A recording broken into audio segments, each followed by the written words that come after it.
लो प्यारे बच्चे, कैसे हैं आप सब। आशा करते हैं सब बढ़िया ठीक ठाक से होंगे और अपना पढ़ाई फुल जोश के साथ कर रहे होंगे। तो पिछले क्लास में जो है हम लोग oogenesis के बारे में पढ़े थे हम लोग, यानी कि ओवम जो है कैसे बनता है उसका प्रोसेस। ओवेरी के अंदर में जर्मिनल एपिथेलियम सेल्स जो होते हैं उससे ओवम कैसे बनता है, वहां तक का जो प्रोसेस है ना वो हम लोग पढ़े थे।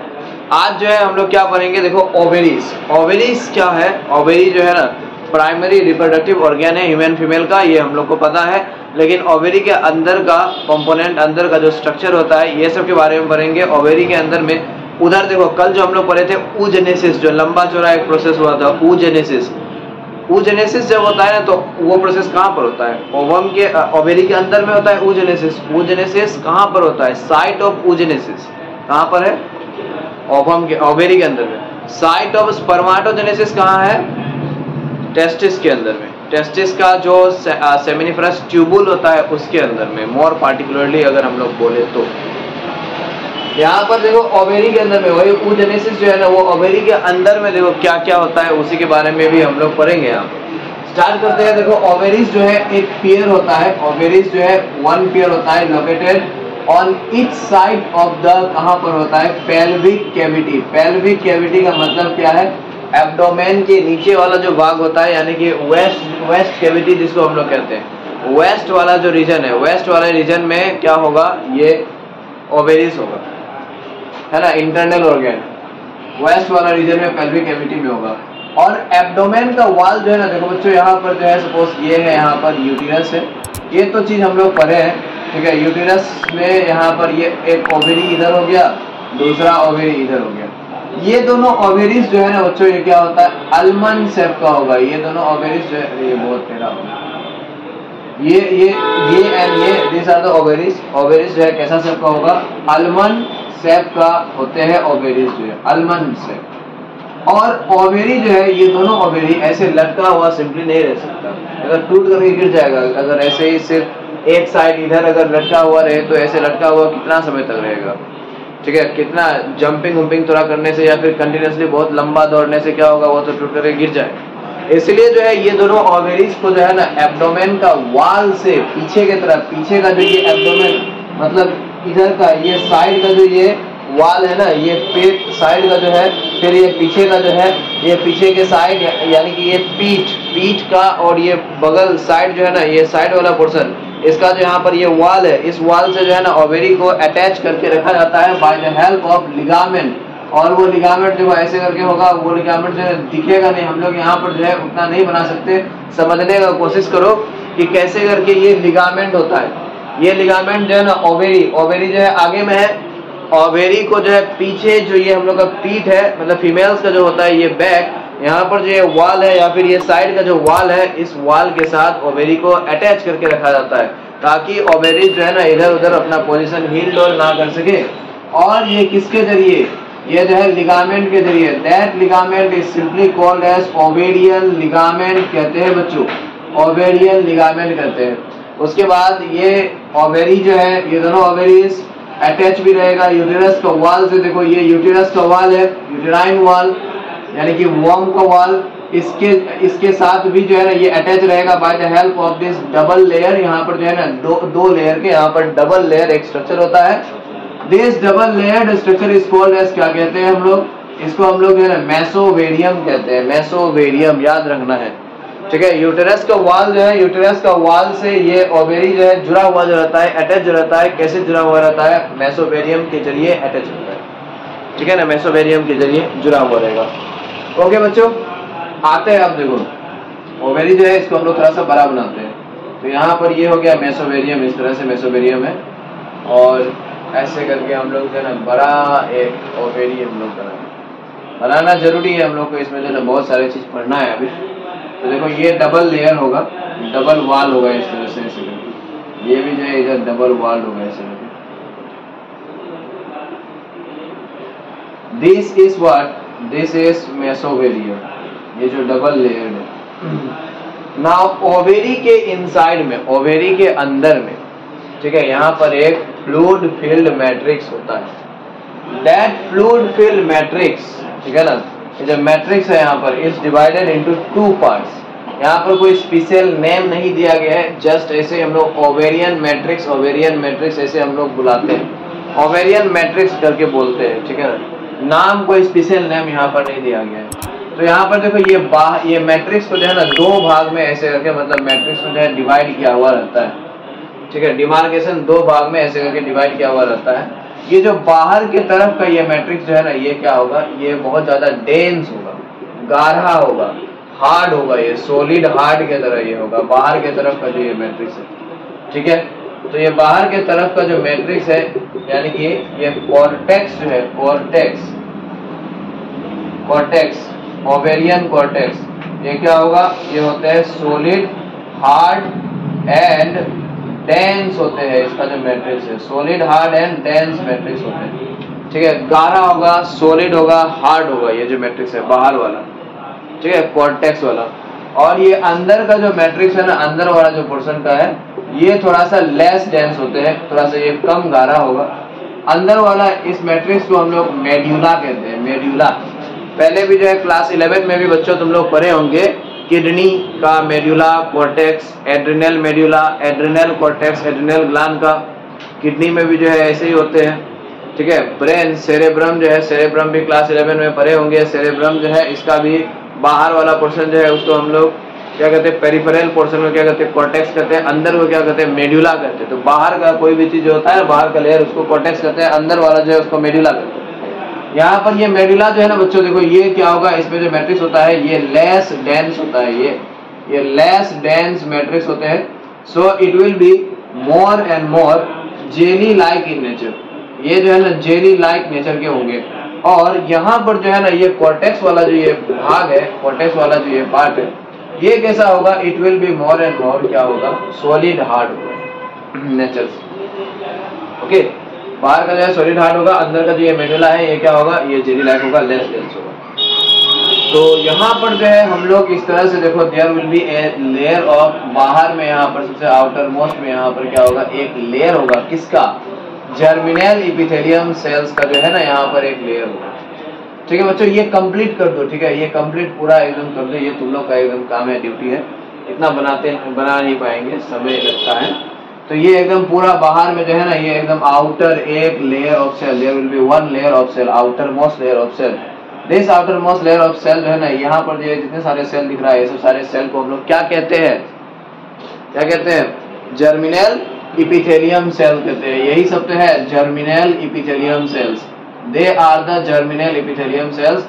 जर्मिनल इपिथेलियम सेल्स जो है ना, they are just like the gamete mother cell, मतलब गैमेट का जो है मदर सेल, यानी कि ओवम गैमेट जो है ना उसका मदर सेल की तरह है, क्योंकि ये जर्मिनल एपिथेलियम सेल से ही बनेगा ovum, female gamete. So now देखो, जब एक फीमेल जो है, फिटस जो है, जब वो अपना मदर वॉर्म के अंदर में रहती है ना, तभी उसके अंदर में जो है उसका ओवेरी जो है, उसका ये ओवेरी, ठीक है, ये ओवेरी, जब एक फीमेल, ध्यान से सुनो, एक बच्ची है, फीमेल है, वो जब अपना मदर वॉर्म के अंदर में है, मदर वॉर्म के अंदर में ही है, वो पैदा भी नहीं ली है, तब से ही जो है ना ये oogenesis प्रोसेस जो है ना स्टार्ट हो जाता है उसके अंदर में। कल जो हम लोग पढ़े थे oogenesis प्रोसेस, वो स्टार्ट हो जाता है, ठीक है।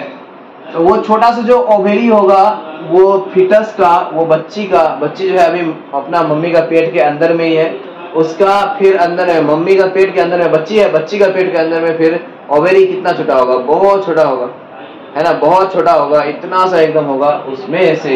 उसमें तो कोई जर्मिनल एपिथेलियम सेल्स होगा ही। तो जर्मिनल एपिथेलियम सेल जो है ना, सपोज ये वाला एक कोई जर्मिनल एपिथेलियम सेल लेते हैं, ये अपने सराउंडिंग से ना, बाहर से अगल बगल से नरिशमेंट बहुत ज्यादा एब्जॉर्ब करेगा, एब्जॉर्ब करके it will become develop to be called as, क्या कहेंगे इसको हम लोग, प्रिमोर्डियल जर्म सेल कहेंगे इसको हम लोग, primordial germ cell, okay. Primordial germ cell जो है ये माइटोसिस सेल डिवीजन करता है। Primordial germ cell undergoes mitosis cell division to form, क्या बनता है, टू फॉर्म प्राइमरी oocyte बनेगा, क्या नहीं बनेगा, अभी यहाँ पर नहीं बनेगा, अभी यहाँ पर क्या बनेगा, ये बनेगा oogonia, twice and diploid. oogonia मतलब कि ओवम का मदर सेल, ठीक है, oogonia ये बना, माइटोसिस से बना। दो को बनेगा, एक हम लोग यहाँ पर कंसिडर करेंगे, दूसरा को उधर रख देते हैं, दूसरा को उधर, वो लोग भी सेम प्रोसेस ऐसे ही रिपीट कर रहा होगा, करेगा। हमने यहाँ पर ए को लेकर के जो है ना ये करते हैं। ओके, तो नाउ यू सी, ये जो उगोनिया है ना बच्चों, उगोनिया में क्या होता है, फिर से एक बार माइटोसिस सेल डिवीजन होता है, और माइटोसिस सेल डिवीजन से दो सेल यहाँ पर बनेगा। हम लोग यहाँ पर एक सेल बस लेते हैं, और ये जो एक सेल है ना, this is known as primary oocyte, इसको हम लोग कहते हैं अब प्राइमरी oocyte कहते हैं। ये जो प्राइमरी oocyte है, ये प्राइमरी oocyte जब एक लेयर ऑफ सेल अपने सराउंडिंग में डेवलप करे, सपोज देखो ये प्राइमरी oocyte है, प्राइमरी oocyte जो है ना अपने सराउंडिंग में यहाँ पर एक लेयर ऑफ सेल अगर डेवलप करता हो, ये लेयर ऑफ सेल जो है ना इसको हम लोग कहेंगे फॉलिकुलर सेल्स, इसको हम लोग कहते हैं फॉलिकुलर सेल्स। जब अपने सराउंडिंग में फॉलिकुलर सेल्स डेवलप करता हो, तब हम लोग क्या कहेंगे, इसको फॉलिकुलर सेल्स अगर डेवलप करे, तब ये जो पूरा है ना, इसको अब हम लोग क्या कहेंगे, इसको हम लोग कहेंगे प्राइमरी फॉलिकल कहेंगे। 1 नॉट है ये, 1 डिग्री नहीं है, 1 टू द पावर 0 भी नहीं है, this is 1 not. 1 not means primary follicle, ठीक है ना, प्राइमरी फॉलिकल।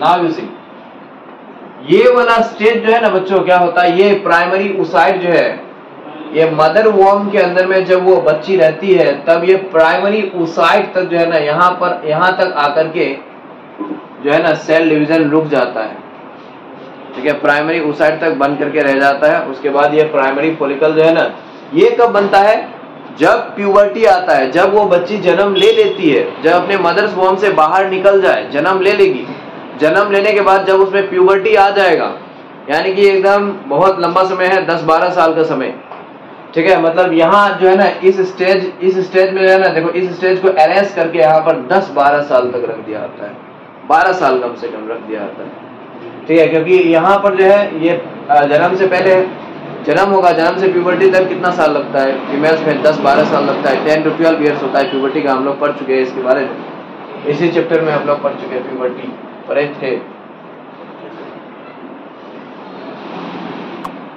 नहीं क्लास 10 में पढ़ाए थे, तुम लोग को जो है नहीं पढ़ाए प्यूबर्टी। थोड़ा सा बस वही हार्मोन्स के बारे में मेंशन किए, सेकेंडरी सेक्सुअल कैरेक्टरिस्टिक डेवलप होता है, जैसे कि बहुत कुछ फीचर्स ऐसे ही हम लोग ऑरेली हम लोग जो है ना डिस्कस किए थे, क्योंकि अभी तुम लोग क्लास 12 में हो, क्लास 12 में जो है क्या क्या सेकेंडरी सेक्सुअल कैरेक्टरिस्टिक्स है वो सब डिस्कस करने का जरूरत नहीं है, पता है सबको, पढ़ चुके हो, नहीं पता है तो फिर पूछ सकते हो, पूछना। यहाँ पर जो है ना ये अरेस्ट होकर के, यहाँ पर जो है ये अरेस्टेड होकर के रह जाता है। यहाँ पर ये कौन सा सेल डिवीजन हो रहा है, ये कौन सा सेल डिवीजन, यहाँ पर ये कोई सेल डिवीजन यहाँ पर नहीं हुआ, यहाँ पर जो है ना जस्ट यहाँ पर क्या होता है, एक लेयर ऑफ सेल यहाँ पर जो है ना डेवलप होता है। लेकिन यही जो है ना इसमें देखो, ये प्राइमरी फॉलिकल्स जो है, प्राइमरी फॉलिकल से primary oocyte, sorry primary follicle से सेकेंडरी फॉलिकल अब बनेगा, ठीक है, प्राइमरी फॉलिकल से सेकेंडरी फॉलिकल अब ये बनेगा। कैसे बनेगा सेकेंडरी फॉलिकल, जब ये प्राइमरी फॉलिकल जो है ना, इसमें देखो if it acquires more than 1 layer of cell, जब इसमें एक से ज्यादा अगर सेल लेयर आ जाता है, तब ये बन जाता है, इसको हम लोग कहते हैं सेकेंडरी फॉलिकल। जब यहाँ पर एक से ज्यादा सेल लेयर आ जाएगा, तो देखो पहले तो हम लोग एक सेल लेयर जब था उसको हम लोग फॉलिकुलर सेल कहते थे, अब जो है ना 2 लेयर या फिर 2 से ज्यादा सेल लेयर बन गया, 2 से ज्यादा भी सेल लेयर बन सकता है, कि अब इसको हम लोग क्या कहेंगे, अब इसको हम लोग कहेंगे ग्रेनुलोसा सेल्स, ग्रेनुलोसा सेल्स इसको हम लोग अब कहेंगे, ठीक है, फॉलिकुलर सेल्स नहीं कहेंगे, ग्रेनुलोसा सेल्स कहेंगे इसको। नाउ देख लो यहाँ पर,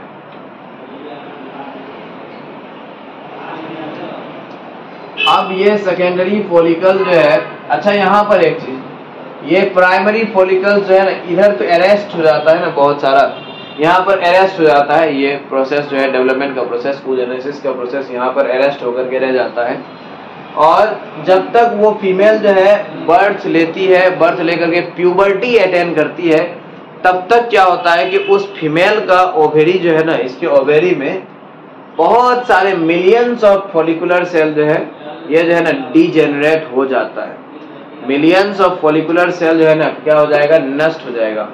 क्यों नष्ट होगा, क्योंकि बहुत लंबा समय तक इंतजार करना पड़ रहा है, कितना साल, 10-12 साल तक वेट करना पड़ रहा है। तो 10-12 साल तक जो है ना, उसमें क्या होगा, यहाँ पर मिलियंस ऑफ ये जो है प्राइमरी फॉलिकल्स जो है क्या होगा, डीजेनरेट हो जाएगा, खत्म मर जाएगा।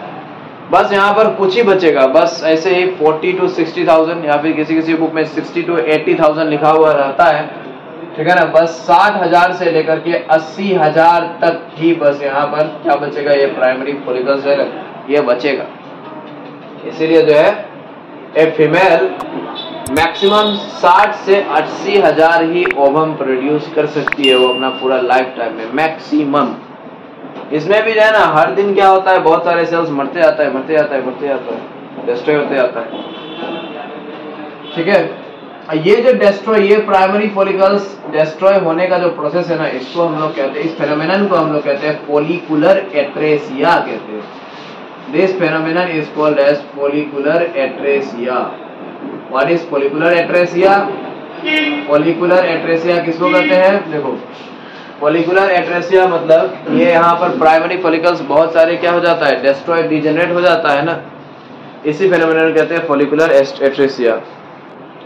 हाँ, तो फॉलिकुलर एट्रेसिया हम लोग अभी यहाँ पर देखें, फॉलिकुलर एट्रेसिया क्या होता है। यहाँ पर जो follicles, millions of follicles degenerate हो जाता है, ठीक है ना, प्यूबर्टी आने से पहले तक। और प्यूबर्टी, उसी को हम लोग, उस प्रोसेस को हम लोग, फेनोमेनन को हम लोग फॉलिकुलर एट्रेसिया कहते हैं। और इसीलिए जो है ना, जब प्यूबर्टी आएगा उस बच्ची में, तब उसके अंदर में सिर्फ 60 से 80,000 फॉलिकुलर सेल्स बस बचा हुआ रहेगा। वही 60 से 80,000 से पूरा लाइफ टाइम में एक सेल ओवम जो है ना वो बनेगा, और लाइफ टाइम का एक सेल और ओवम जो है वही 60 से 80,000 से बनेगा, ठीक है ना। यहाँ पर ये सेकेंडरी फॉलिकल अभी बन चुका है, ग्रैन्युलोसा सेल इसमें डेवलप हुआ। सेकेंडरी फॉलिकल के बाद देखो क्या होता है, सेकेंडरी फॉलिकल के बाद when the secondary follicle gets surrounded by more layer of granulosa cell, इसमें जो है ना ग्रेनुलोसा सेल्स का बहुत सारे यहाँ पर जो है और भी लेयर्स यहाँ पर जो है ना डेवलप हो जाएगा। और फिर यहाँ पर जो है ना ये मेम्ब्रेन, थेका नाम का मेम्ब्रेन यहाँ पर बनता है, थेका इंटरना, थेका एक्सटर्ना, यहाँ पर जो है ना इसका मेम्ब्रेन कवरिंग यहाँ पर बनता है। 2 मेम्ब्रेन कवरिंग होता है, अंदर वाला थेका इंटरना, बाहर वाला थेका एक्सटर्ना। तो इस तरह से जो है यहाँ पर ये थेका जो बनता है ना, थेका इंटरना, थेका एक्सटर्ना, जब ये बन जाता है फिर जाकर के यहाँ पर जो है इसके अंदर में एक यहाँ पर कैविटी डेवलप हो जाता है, ठीक है। कैविटी यहाँ पर एक डेवलप हो जाएगा, तब ये कहलाएगा टर्शियरी फॉलिकल। ये जो कैविटी है ना यहाँ पर, इस कैविटी में क्या होता है, एक येलो कलर का फ्लूइड इस कैविटी में भरा हुआ रहता है, और उस फ्लूइड को हम लोग कहते हैं ल्यूटीन कहते हैं। उस फ्लूइड को ल्यूटीन कैसा कलर होता है, येलो कलर का फ्लूइड होता है ल्यूटीन, इसमें भरा हुआ रहता है ये कैविटी में। Now what will happen, now this tertiary follicle जो है ना, इट फर्दर अंडरगोस डेवलपमेंट, ये फर्दर और डिवाइड करता है। फिर जाकर के यहाँ पर जो है देखो ये कैविटी है, और यहाँ पर अब जो है ना देखो यहाँ पर बहुत सारे सेल का लेयर भी है, बाहर में ग्रेनुलोसा सेल्स के बहुत सारे यहाँ पर जो है ये लेयर्स बना हुआ है, ठीक है। और देखो क्या होता है, यहाँ पर जो है ना अब ओवम बन जाता है। So this one is the ovum, ये जो है ना ये है ओवम, ये है ओवम, और अंदर में जो बना है, और ये जो पूरा बाहर, ये जो पूरा टोटल हॉल जो है ना, इसको हम लोग कहते हैं ग्राफियन फॉलिकल कहते हैं, GRAAFIAN, Graafian follicle. This is called as Graafian follicle. So a matured follicle is called as Graafian follicle. Graafian follicle में देखो क्या क्या होते हैं। ग्राफियन फॉलिकल में यहाँ पर जो है ये बाहर का ग्रेनुलोसा सेल्स का लेयर बहुत सारे होगा, 2 से ज्यादा ही होगा, 2-3 ऐसे करके होगा। अंदर में यहाँ पर जो है देखो ओवम बन चुका है। यहाँ पर जो है ये कैविटी है, कौन सा, ल्यूटीन कंटेनिंग कैविटी, ल्यूटीन वाला कैविटी है अंदर में, ठीक है। ये पूरा को हम लोग कहते हैं ग्राफियन फॉलिकल कहते हैं। Now this Graafian follicle is the matured, it is the matured follicle, यही है मैच्योर्ड फॉलिकल, इसी को हम लोग कहते हैं ग्राफियन फॉलिकल को। तो अब ओवम जो बन चुका है, क्या होगा यहाँ पर, इसका वॉल जो है ना, ये वॉल ये रप्चर होकर के ओवम जो है ना, it will be release to the outside, and उस प्रोसेस को हम लोग कहेंगे ओव्यूलेशन कहेंगे उस प्रोसेस को, ठीक है। इसके बाद जो है ना देखो ओवम चले जाता है। ओवम जब जाता है तो यहाँ पर बाहर में जो सेल्स है, ग्रेनुलोसा सेल्स, ये सब बहुत सारे सेल्स को लेकर के ये चले आता है ओवम। ठीक है ना, चले आया यहाँ पर सपोज फॉर एग्जाम्पल, तो बाहर का फॉलिकुलर सेल्स बहुत सारे को ये लेकर के जो है ना चले जाएगा। ठीक है, तो अंदर में यहाँ पर जो है अभी क्या बच जाएगा, यहाँ पर कुछ फॉलिकुलर सेल बच जाएगा, बाहर का जो है कुछ बच जाएगा। ठीक है ना, बाहर का कुछ फॉलिकुलर सेल यहाँ पर बच जाएगा, और ये जो है ना ये बस कैविटी एक बच जाएगा यहाँ पर। ठीक है, yellow colour fluid containing cavity. Now this structure is called as, क्या कहते हैं, कॉर्पस ल्यूटियम कहते हैं। इस स्ट्रक्चर को हम लोग कॉर्पस ल्यूटियम कहते हैं। सो अब देखो फिर क्या होगा, फाइनली ये कॉर्पस ल्यूटियम जो है ना ये जाकर के डिजेनरेट होते आता है, खत्म होते आता है, and it becomes like this, ऐसे करके इतना छोटा ये बन जाता है। लास्ट का जो ये कॉर्पस ल्यूटियम का जो लास्ट वाला स्टेज है ना, इसको हम लोग कहते हैं कॉर्पस अल्बिकान्स कहते हैं, ALBICANS, कॉर्पस अल्बिकान्स इसको हम लोग कहते हैं। ये लास्ट वाला जो यहाँ पर है, ये कॉर्पस अल्बिकान के साथ क्या होगा, ये मेंस्ट्रुअल ब्लीडिंग के साथ बाहर निकल जाएगा। ठीक है, तो ये है देखो, ये फॉलिकुलर डेवलपमेंट का स्टेजेस है बच्चों। ये फिगर जो है ना यहाँ पर, ये फॉलिकल कैसे करके डेवलप करता है, follicular development, stages of follicular development है। क्या है, stages of follicular development, follicle जो है कैसे डेवलप करता है उसी का स्टेजेस है। ठीक, प्यारे बच्चों, हम लोग जो है बहुत ही ज्यादा इंपॉर्टेंट ये टॉपिक हम लोग आज पढ़े हैं, follicular stages of follicular development. ठीक है, इसके नेक्स्ट वाला जो पार्ट है हम लोग फिर अगले लेक्चर में हम लोग मिलते हैं। तब तक जो है बढ़िया से एकदम फुल जोश के साथ एकदम पढ़ना है, लिखना है, वीडियो को भी जो है लाइक शेयर करना है, ताकि वो सब सारे बच्चे को पहुंच सके जो सब बच्चे एफर्ट नहीं कर पाते ऑफलाइन कोचिंग। ठीक है, इसी मकसद के साथ हम लोग स्टार्ट किए थे। और चैनल को भी जो है प्रमोट करने में मदद कीजिए, चैनल को सब्सक्राइबर्स बढ़ाइए, कैसे भी करके एकदम बढ़ाइए, सब्सक्राइब कीजिए, तब जाकर के मुझे मोटिवेशन मिलेगा, मैं जो है आप लोग के लिए एकदम वीडियोस बनाते रहूँगा। फिर मिलते हैं हम लोग अगले लेक्चर में। Bye bye everyone.